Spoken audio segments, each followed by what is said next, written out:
মুস্তাফা কামাল ভাই আমাদের মাঝে উপস্থিত প্রান্ত আলোচক কবি কে আজাদ, যিনি অত্যন্ত জ্ঞানগর্ভ এবং প্রান্ত আলোচক। উনি অনেক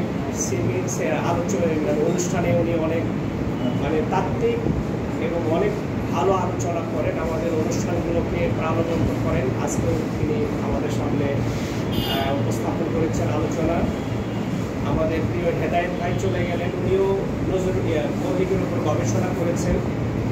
আমাদের অন্যান্য আরও আমাদের হাবিব ভাই আছেন, সংস্কৃতি কেন্দ্রের সহসভাপতি, আমাদের সকাল সাংস্কৃতিক পরিষদের সম্মানিত সেক্রেটারি শরীফুল ইসলাম সবুজ ভাই, এবং উপস্থিত সাংস্কৃতিক আন্দোলনের প্রিয় ভাইয়েরা, আসসালামু আলাইকুম রাহমাতুল্লাহ। আসলে কবি মতিউর রহমান মল্লিককে নিয়ে কথা বলতে গেলে অনেক আবেগ উচ্ছ্বাস আমাদের মধ্যে চলে আসে, কারণ আমরা কবি মতিউর রহমান মল্লিককে অনেক কাছে থেকে দেখেছি এবং কবি মতিউর রহমান মল্লিকের যে সাহচর্য, তার যে ভালোবাসা, তার যে স্নেহ এবং তাকে যে অনেক কাছে থেকে দেখা, এখানে আমাদের মধ্যে অনেকেই তারা দেখেছেন। আমাদের বিশেষ করে আমাদের কামাল ভাই দেখেছেন, আমাদের সবুজ, তারপর আমাদের এই যে রাশেদ সহ আবু ফারাজি ভাই। সে আমাদের 90-এর দশকে বগুড়ায় যে সাংস্কৃতিক আন্দোলন, বিশেষ করে সমন্বয় সাহিত্য সাংস্কৃতিক সংসদ, যখন আমাদের সেই আমাদের যে ম্যাচগুলোর নাম হলো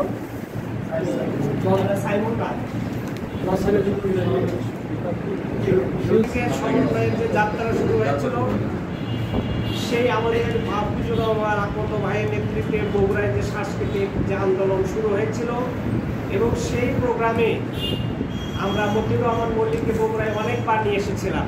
কিন্তু মিলানায়তনে আমরা প্রোগ্রাম, কিন্তু ব্যানারেও আমরা মীর কাশেম আলী মিন্টু ভাই সহ বগুড়ায় আমরা অনেক বড় বড় প্রোগ্রাম করেছি। সেই সময় আমরা আমাদের কাছে থেকে কবি মতিউর রহমান মল্লিককে দেখেছি। প্রিয় ভাইরা, আমরা এখন যে সময়ে বাংলাদেশে যে পরিবেশে আমরা এসে দাঁড়িয়ে কথা বলতেছি, এটা যে কত বড় আমাদের জন্য একটা সুযোগ এবং সম্ভাবনা তৈরি হয়ে গেছে। এই সময়ে আমরা আর ঘরের ভিতরে না, আমাদের ওপেন প্রোগ্রাম করা দরকার। কবি মতিউর রহমান মল্লিককে এই জাতির সামনে তুলে ধরার জন্য একেবারে ওপেন প্রোগ্রাম করা দরকার। আমাদের সন্তান, আমাদের ছেলে মেয়ে, পরিবার এবং এই জাতির কাছে কবি মতিউর রহমান মল্লিককে উপস্থাপন করা দরকার। কারণ আমরা এই গত 53 বছরে আমরা মতিউর রহমান মল্লিককে আমরা ঘরোয়াভাবে আমরা উপস্থাপন করেছি, কিন্তু এখন বাংলাদেশের ফ্যাসিস্ট, বিশেষ করে বাংলাদেশের যে মানুষের চিন্তা এবং বিশ্বাসের যারা বিরোধী ছিল, তারা আজকে বাংলাদেশ থেকে উৎখাত হয়ে গেছে। এই সময় এই প্রেক্ষাপটে আমাদেরকে আরো বড় পরিসরে আমাদের আয়োজন করতে হবে এবং এই জাতিকে, এই প্রজন্মকে আমাদের চালাতে হবে কবি মতিউর রহমান মল্লিককে। আমার মনে হয় আমরা আগামী দিনে সেই ধরনের কর্মসূচি নিব ইনশাআল্লাহ। সম্মানিত ভাইরা, আমি কবি মতিউর রহমান মল্লিককে নিয়ে যদি কথা বলতে চাই, তাহলে বলবো যে উনি বাংলাদেশের সাংস্কৃতিক, বিশেষ করে ইসলামী সাংস্কৃতিক আন্দোলনের একজন ব্যতিক্রমধর্মী ব্যক্তি ছিলেন। আমাদের কবি কে আজাদ বলেছেন যে সাহিত্য সাংস্কৃতিক অঙ্গনে কবি নজরুল ইসলাম ইসলামিক ধারার যে সূচনা করেছিলেন, সেই ধারাটা পরবর্তীতে ফারুক আহমদ যেভাবে এগিয়ে নিয়ে এসেছিলেন, এবং তারই ধারাবাহিকতায় 80-র দশকে আপনারা জানেন সাইহুম শিল্পী গোষ্ঠী নামে যে সংগঠন প্রতিষ্ঠা হয়েছিল 1978 সালে। কবি মতিউর রহমান মল্লিক ছিলেন এর প্রথম এবং প্রধান, তিনি ছিলেন প্রথম পরিচালক, এটা প্রতিষ্ঠা করেছিলেন। এই প্রতিষ্ঠাতা পরিচালক এবং সাইহুম শিল্পী গোষ্ঠী এই সংগঠন প্রতিষ্ঠার মাধ্যমে বাংলাদেশের যে বিশ্বাসী এবং যে ইসলামী সংস্কৃতির যে একটা চেতনা এবং ধারা, এই ধারার একটা নতুন কনসেপ্ট তিনি রচনা করেছিলেন। এবং সেই আন্দোলনের তিনি যেমন একটা রূপকার ছিলেন, তিনি আন্দোলনের একবার প্রাণ পুরুষ ছিলেন। তিনি নিজে যে বিশ্বাস এবং বোধ, আমরা যে বিশ্বাস এবং যে চেতনা, যে আদর্শকে লালন করি, সেটার তিনি যেমন একেবারে একটা মডেল ছিলেন। একেবারে তিনি যেমন আমরা যেটা বলি যে ইসলামী সাংস্কৃতিক আন্দোলনে তিনি একটা মডেল ছিলেন। তিনি নিজে গান, কবিতা এবং তিনি যা কিছু রচনা করে গেছেন, সেটা কিন্তু তার জীবনে বাস্তবায়ন করে দেখিয়ে গেছে। এবং সংগঠন প্রতিষ্ঠা করার মাধ্যমে তিনি মাঠে ময়দানে যে সাংস্কৃতিক আন্দোলন বাংলাদেশে যে তৈরি করে গেছেন, এই জন্য কবি মতিউর রহমান মল্লিকের যে অভাব, এটা কিন্তু পূরণ হওয়ার মতো নয়। 2010 সালের 12ই আগস্টে তিনি আমাদের মাঝ থেকে চলে গেছেন। এরপরে এই জাতিকে, এই বিশেষ করে ইসলামিক ধারার যে সাংস্কৃতিক আন্দোলন, তার মতো একজন নেতৃত্ব দেওয়ার মতো লোক আমাদের বাংলাদেশে কিন্তু আমরা অনেকভাবে আমরা অভাব ফিল করতেছি।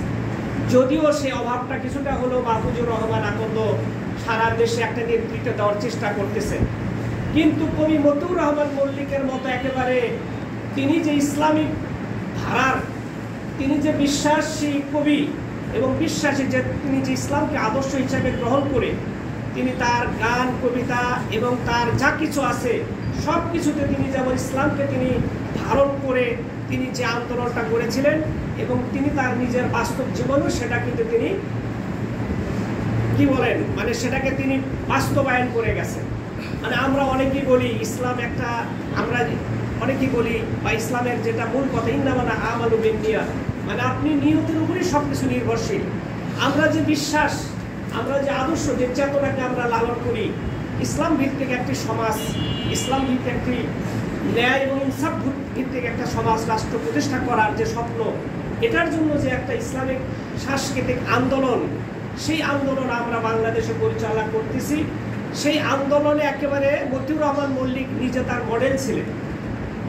তিনি শুধু এই যে আমরা তার মানে তার অমর যে গান, কবিতা, তার যে লেখনী, তার যে শিল্প সত্তা, যা কিছু আমরা দেখি, সেটা কিন্তু একেবারে ইসলামের তার মূর্ত প্রতীক ছিলেন কবি মতিউর রহমান মল্লিক। এই জন্য মতিউর রহমান মল্লিক এটা একটা ব্যতিক্রম ধর্মী একজন মানুষ ছিলেন, তার একটা চরিত্র ছিল। আমরা যারা নিচের মানে তার কাছে থেকে যারা দেখেছি, তিনি এই বাংলাদেশে আল্লাহর দিনের জন্য তিনি একেবারে মানে ফি সাবিলিল্লাহ, তিনি সর্বত্রভাবে তিনি নিজের জীবন উৎসর্গ করে গিয়েছেন। প্রিয় ভাইরা, এই সাংস্কৃতিক আন্দোলনে আমরা কিন্তু অনেক ধরনের মানুষ এখানে আমরা দেখেছি। আমরা অনেকেই মনে করি ইসলামের সাথে সাংস্কৃতিক একটা কন্ট্রাডিকশন আছে। আমরা মনে করি যে সাংস্কৃতিক আন্দোলন করতে গেলে কোথায় ইসলাম মানা যাবে না, কিন্তু মতিউর রহমান মল্লিক কিন্তু এখানে কিন্তু তিনি বলেছেন যে ইসলামী আন্দোলনে আপনি যদি সক্রিয় ভূমিকা পালন না করতে পারেন, তাহলে সাংস্কৃতিক আন্দোলনেও আপনি ভূমিকা পালন করতে পারবেন না। এই জন্য ইসলামের দিক থেকে আপনি ইসলামটাকে কতভাবে প্র্যাকটিস করেন, কতটুকু মানেন, সেটার উপরে ইসলামী সাংস্কৃতিক আন্দোলন নির্ভর করবে। যাই হোক, কবি মতিউর রহমান মল্লিকের অনেক বর্ণাঢ্য জীবন, তার কর্ম এবং তার রচনা, এগুলো নিয়ে আমরা যদি অনেক আলোচনা করি, এটারও আলোচনা শেষ হবে না। আমরা আরো বড় পরিসরে আগামী দিনে ইনশাআল্লাহ কার্যক্রম আমরা চালাবো। আমরা বগুড়ার এই সাংস্কৃতিক অঙ্গনে আমরা বিশেষ করে বর্তমানে আমরা যে সরকার সাংস্কৃতিক পরিষদ, বগুড়ার যে সাংস্কৃতিক সংগঠন আছে, আমাদের মোস্তফা কামাল ভাই এটার দায়িত্ব পালন করছেন। আমিও 2020 সালে এই সংগঠনটা, এটাকে আমি